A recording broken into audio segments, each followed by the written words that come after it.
Amen. Ang Ginoo manatan niyo. Mahal sa Panginoon. Naigsuon na po na itong kalipay na magawa na itong iubanan sa Dr. James o sila ang rin na mudawa nini bugkos sa Panginoon ikan sa Ginoo. Yan po na itong ilang kinabuhi, bukasyon sa Panginoon na mula po tayo angkot sa kahamburan kaliwanan sa mga atin ni ining modernong panahon. Hugaran man na pinangalan sa pagsaulog sa santos nga misa, maghinunsol kita sa atong mga sanat.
Kaloy ay nakita sa Diyos sa magagapapong sa tanan o pasilungan sa mga salat. Dalawang natakita niya ng sa ginabuhi gayon. Ginoong kaloy kami. Kristo kaloy kami. Kristo kaloy kami. Ginoong kaloy kami. Himaya sa Diyos dito sa langit.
Padalin huli ang among mga pag-ampo, alangan Aldrin James o Pinagdali, nga karong adlaw niya namusa niya sa kalayuan na dubangan sa imong anak.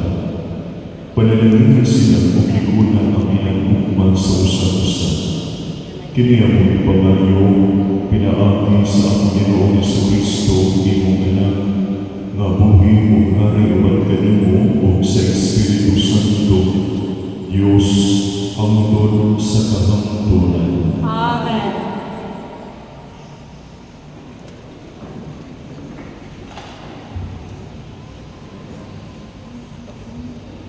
Tinudlo gikan sa asawa sa Jesus.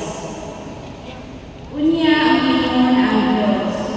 Buhaton nato ang tawo sama sa akong dagko. Siya maoy mabuot sa mga isda, sa mga langgam, sa mga makayupan, sa tanang ihalas nga mananap. Busa, gibuhat sa Dios ang tawo, lalaki o babae. Sama sa iyang dagway, ipanalanginanan niya sila. Miingon ang Diyos, panganapang daghan na aron malupot ang kalibutan sa inyong mga lugar, ug sila'y mabuot niini.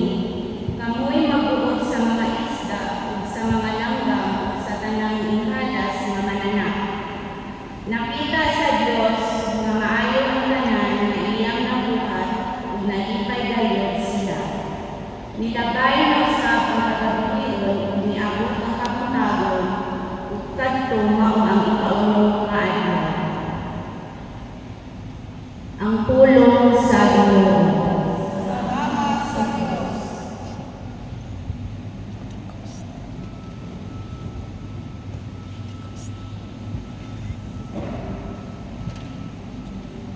Una ka sa iyong pagdating, upawitan mo ang iyong himaya.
Pipila ka pariseo, minugol o isulay pagdidik ka Jesus pinagi sa pagpapakanan. Nagtugod ba ang ating balawad na ang bala makamulag sa inasawa sa isang unsang kanunan? Si Jesus ito ba? Wala ba namang makabasa ng malinas na sulatan sa sinukan ng Diyos sa iyong kanina